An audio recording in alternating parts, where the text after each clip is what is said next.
Hi, this is Mohan Roy, founder of career institute. आप सभी का हमारे यूट्यूब चैनल पर स्वागत है। एनुअल एग्जामिनेशन हम लोग का ख़त्म हो चुका है बिहार बोर्ड का, और फाइनल रिजल्ट भी आ चुका है। तो सभी कामों से फ्री होकर के मैंने सोचा कि अब वीडियो आपको बना करके पेपर का एनालिसिस भी करके दे दूँ, ठीक है, ताकि आगे जो भी बच्चे 8 से 9 में आ रहे हैं उनको हेल्प हो जाए, या फिर जो भी कंपटीशन वगैरह का तैयारी कर रहे हैं, अगर उस पेपर में आपका साइंस का पेपर है तो ज़रूर ये हेल्प करेगा। तो चलिए हम लोग मूव करते हैं। साइंस का पेपर का एनालिसिस हम लोगों ने कर लिया था। अब बाकी बचे पेपर यहाँ पे आप देख सकते हैं, social science, Hindi, English, math का बचा हुआ है, उसे करेंगे। तो सबसे पहले हम लोग चलते हैं एसएसटी के पेपर को देखते हैं, पेपर कैसा था।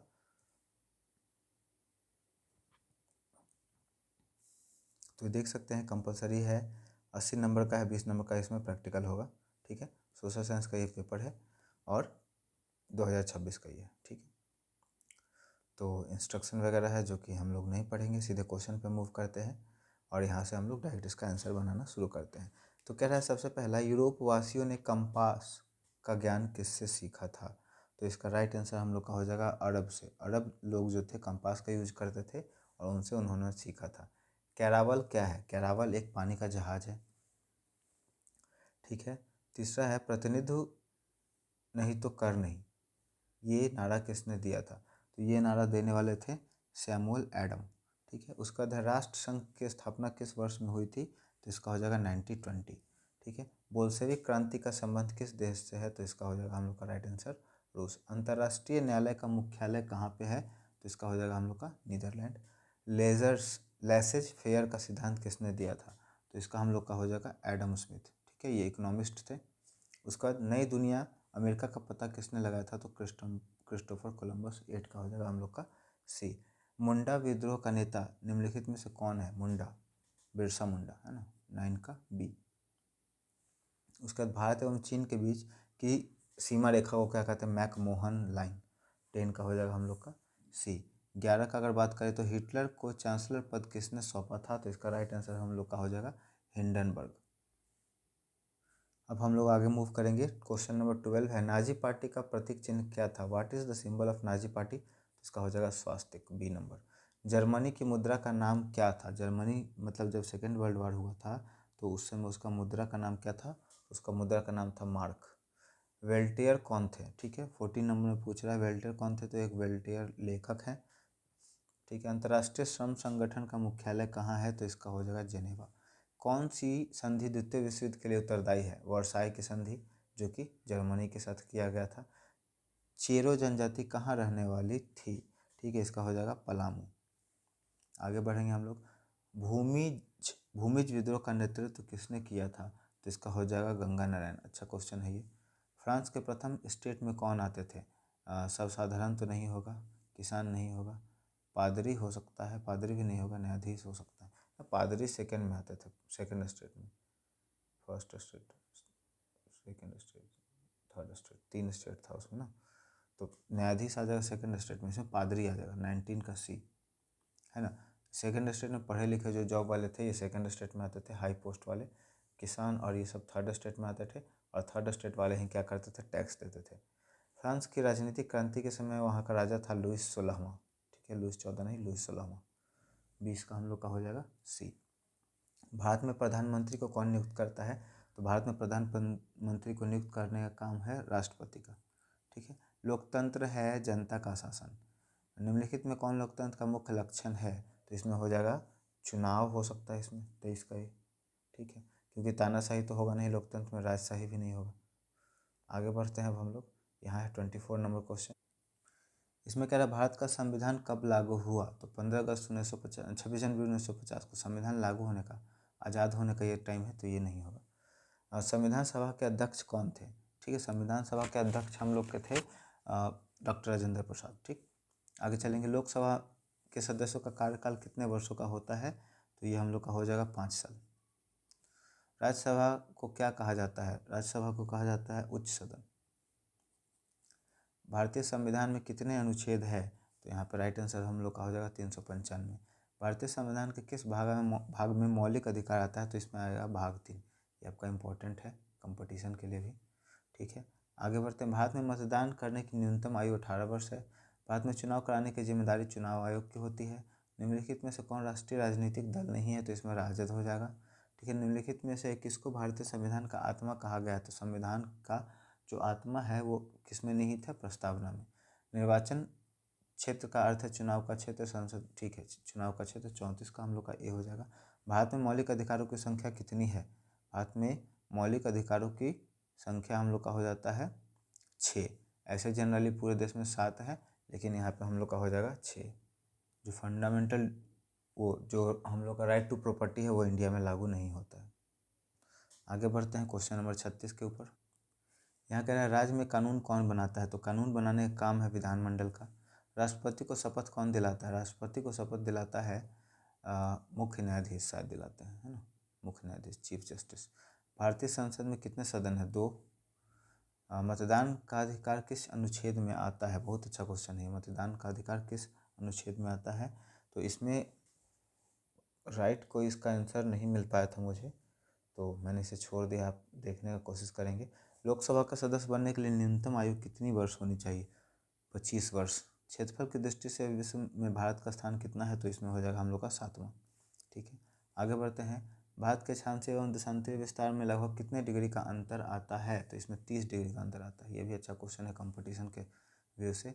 निम्नलिखित में से कौन सी चोटी भारत में नहीं है? देखिए, भारत में अगर बात करें तो माउंट एवरेस्ट नहीं है, K2 है, ये नेपाल में है। सैडल चोटी की ऊंचाई कितनी है? सैडल चोटी की अगर ऊंचाई की बात करें तो 738 मीटर आता है। आपके लिए वर्क है कि आप ढूंढेंगे कि सैडल चोटी कहाँ पे अवस्थित है। सबसे लंबी तटरेखा वाला राज्य गुजरात हम लोग का हो जाएगा, है ना। ऐसे ऐसे ऐसे घूम घूम कर बना हुआ गुजरात। निम्नलिखित में से कौन लवणीय झील है? तो लवणीय झील मतलब आपका हो जाएगा वो साल्ट लेक। ठीक है, स्लाइन लेक या साल्ट लेक जिसको कहेंगे हम लोग। तो इसमें हम लोग का हो जाएगा सांभर झील, ये राजस्थान में है। निम्नलिखित में से कौन गर्म जल प्रपात है? तो गर्म जल प्रपात हम लोग का हो जाएगा ब्रह्मकुंड। आगे बढ़ेंगे हम लोग 48 नंबर पे। कह रहा है कि श्रीलंका की आकृति कैसी है? तो श्रीलंका की आकृति ओवल हो जाएगी। ठीक है, क्षेत्र में जाकर एकत्र किए गए आंकड़े क्या कहलाते हैं? क्षेत्र में जाकर किए गए एकत्र आंकड़े कहलाते हैं प्राथमिक आंकड़े। ठीक है, निम्नलिखित में से कौन से परमाणु ऊर्जा केंद्र है? परमाणु ऊर्जा केंद्र का अगर बात करें तो हम लोग का कैगा हो जाएगा। नगरों के में सड़क कहाँ से पार करनी चाहिए? जहाँ पे जेब्रा क्रॉसिंग हो। ठीक है, बी। सांगपो किस नदी का उपनाम है? सांगपो का अगर बात करें तो ये हम लोग का लगता है कि ब्रह्मपुत्र हो जाएगा, है ना। ब्रह्मपुत्र नदी को सांगपो भी। कोसी का उद्गम स्थान क्या है? तो कोसी का उद्गम स्थान हो जाएगा गोसाई धाम। नेक्स्ट हम लोग का ग्रीष्म ऋतु में कौन सी आपदा आती है? तो इसमें आगजनी होगा। हीट ज़्यादा रहता है, कोई भी चीज़ बहुत जल्दी जल जाता है। सामान्य सर्वाधिक मान्य मापक विधि क्या है? सर्वाधिक मान्य मापक विधि हम लोग का हो जाएगा निरूपक भिन्न, रिप्रेजेंटेटिव फ्रैक्शन।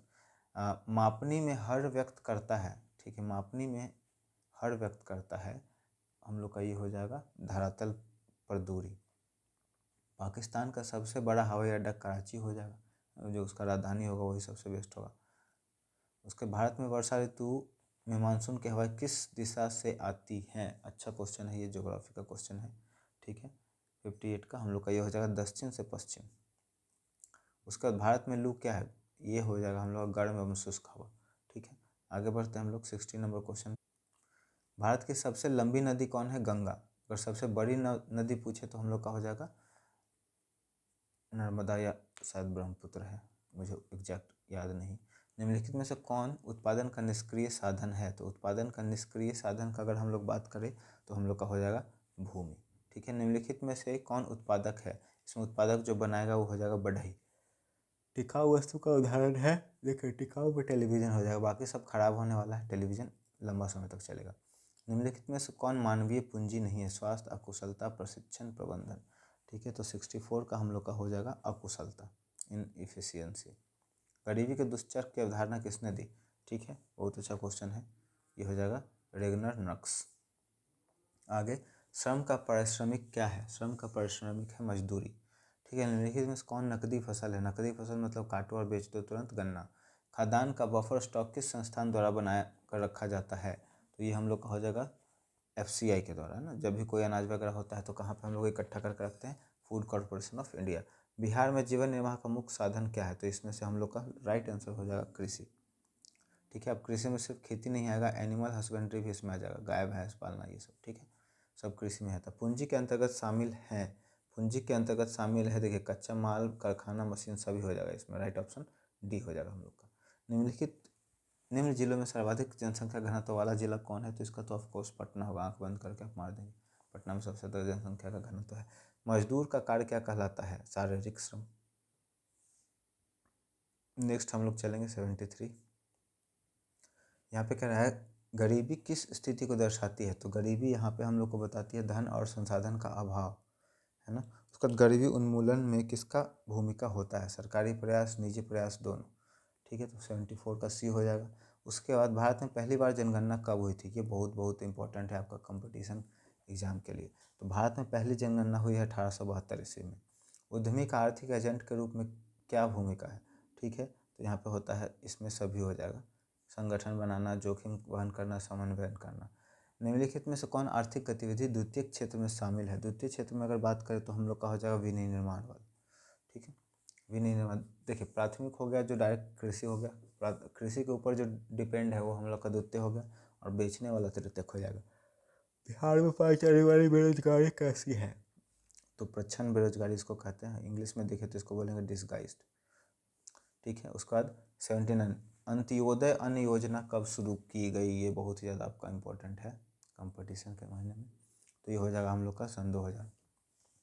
भूदान आंदोलन के नेता कौन थे? तो इसमें हो जाएगा हम लोग का आचार्य विनोबा भावे। ये भी इंपॉर्टेंट है, हिस्ट्री में भी ये कवर हो जाएगा आपका। ठीक है, आगे देखेंगे क्वेश्चन। 3 क्वेश्चन करना है आपको और 2-2 नंबर के क्वेश्चन है, 6 नंबर आपको मिलेगा। भारतीय वन अधिनियम के 2 उद्देश्य बताएं। राष्ट्रसंघ की सफलता के मुख्य कारण बताएं 2। चोरो विद्रोह से आप क्या समझते हैं? नई दुनिया का खोज इंग्लैंड के लिए वरदान कैसे साबित हुआ? ये बताना है। फ्रांस की क्रांति के 2 आर्थिक कारण बताएं। रोम, बर्लिन, टोक्यो धुरी क्या थी? उसका लॉन्ग आंसर क्वेश्चन है। तिलका मांझी कौन थे? उन्होंने आदिवासी क्षेत्र में क्या किया? हिटलर के व्यक्तित्व पर प्रकाश डाले। Throw a light on the personality of Hitler. ठीक है, उसका पॉलिटिकल साइंस में आ गया। प्रस्तावना क्या है? धर्मनिरपेक्ष राज्य की 2 विशेषताएं बतलाइए। उपचुनाव क्या होता है? लोकतंत्र के 2 गुणों को बताइए। दीर्घ क्वेश्चन में आएगा भारतीय संविधान की प्रस्तावना का वर्णन करें और प्रधानमंत्री के अधिकार एवं कार्यों का वर्णन करें। इकोनॉमिक्स में है उत्पादन के विभिन्न साधन क्या क्या हैं? भूमि और पूंजी में क्या अंतर है? जन्म दर क्या है? गरीबी रेखा से आप क्या समझते हैं? लॉन्ग आंसर क्वेश्चन इकोनॉमिक्स का हो जाएगा भारत में गरीबी के कारणों का व्याख्या करें। भारत में राष्ट्रीय जनसंख्या नीति पर प्रकाश डाले। उसका ज्योग्राफी है भावर क्या है? पूर्वी घाट एवं पश्चिमी घाट में अंतर बताएं। जल विभाजक का क्या कार्य है? उदाहरण दीजिए। एल नीनो क्या है? भारतीय मानसून की 3 प्रमुख विशेषताएं का उल्लेख करें। नेपाल के सर्वोच्च शिखर का नाम बताएं। तो ये माउंट एवरेस्ट हो जाएगा और इसका हाइट है 8848। ठीक है, उसके बाद हम लोग का है पारिस्थितिकी तंत्र किसे कहते हैं? पाकिस्तान की जलवायु की विशेषताएं बतलाएं। उसके बाद आपदा प्रबंधन एक अलग हम लोग का टॉपिक ऐड हुआ है, जिसमें पहला क्वेश्चन है अम्लीय वर्षा से आप क्या समझते हैं? ये एकदम साइंस के जैसा है, तो इसमें कोई प्रॉब्लम हुआ नहीं होगा, 2 ही क्वेश्चन बनाना था। जैविक आपदा क्या है? बाढ़ आपदा के बचाव के 2 कारण और उल्लेख बताएं। बचाव के 2 उपायों का उल्लेख करें। सड़क यात्रा के दौरान किन महत्वपूर्ण बातों पर ध्यान रखना चाहिए? बहुत आसान क्वेश्चन था। तो यही हमारा एसएसटी का क्वेश्चन था। मुझे उम्मीद है ये आपके आने वाले एग्ज़ाम में जो भी बच्चे 8 क्लास के हैं देख रहे हैं उनको बहुत मदद मिलेगी इससे, और जो भी कंपटीशन वगैरह का तैयारी कर रहे हैं उनके लिए भी काफ़ी इंपॉर्टेंट हो सकता है। तो वीडियो पसंद आया हो तो वीडियो को लाइक कर दें, दोस्तों और परिवार के सदस्यों के बीच में ज़रूर शेयर कर दें। अगर आप हमारे चैनल को सपोर्ट करना चाहते हैं तो बस चैनल को सब्सक्राइब कर दें। Thank you so much.